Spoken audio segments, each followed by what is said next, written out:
पाकिस्तान पर भारत ने बहुत बड़ा जवाबी हमला कर दिया है। ऑपरेशन सिंदूर इसका नाम रखा गया, लेकिन पाकिस्तान को असली जख्म आप जानते हैं किसने दिया है?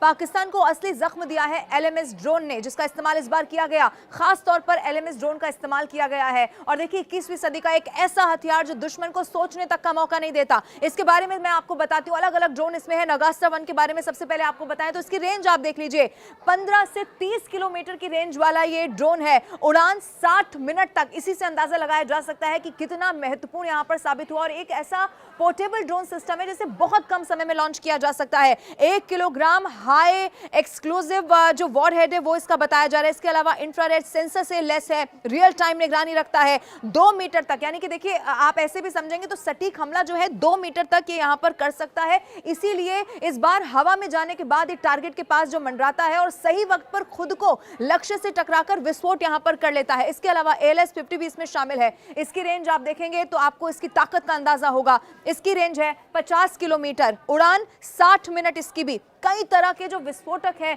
उससे ये ड्रोन जिसका नाम है ALS-50 वो लेस बताया जा रहा है। इंफ्रारेड सेंसर से लेस ये भी है। इसके अलावा आपको ये भी बता दें रियल टाइम निगरानी जो सबसे महत्वपूर्ण इसमें इस पूरे ड्रोन जिसका इस्तेमाल किया गया उसमें सामने आई है।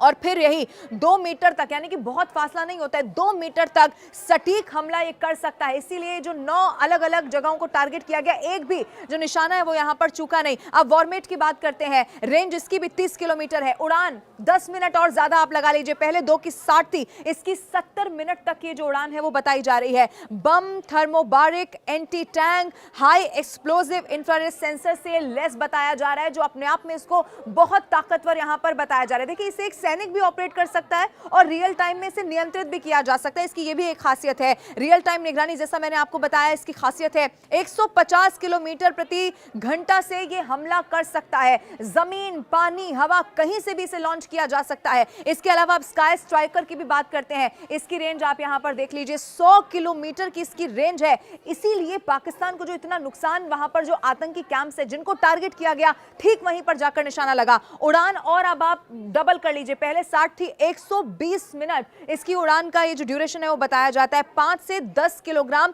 वॉरहेड, यानी कि और ज्यादा ये मजबूत हो जाता है। इंफ्रारेड सेंसर से लेस है। रियल टाइम निगरानी इसकी एक और खासियत है। अलग अलग प्लेटफॉर्म से इसकी लॉन्चिंग हो सकती है। इसीलिए आप देखिए माना जा रहा है कि जो, हालांकि ये भी कहा जा रहा है कि जो रेंज है वो पारंपरिक मिसाइलों से जरूर कम होती है, लेकिन इसकी चपलता और सटीकता जो है वो उसे आधुनिक युद्ध का चैंपियन बना देती है, जैसा हुआ भी स्काई स्ट्राइकर की हम आपको बता रहे हैं। और इसीलिए कहा जा रहा है कि सबसे बड़ा जख्म अगर पाकिस्तान को इस ऑपरेशन सिंदूर में किसी ने दिया तो वो यही LMS ड्रोन है, जिसकी खासियत हमने आपको बताई।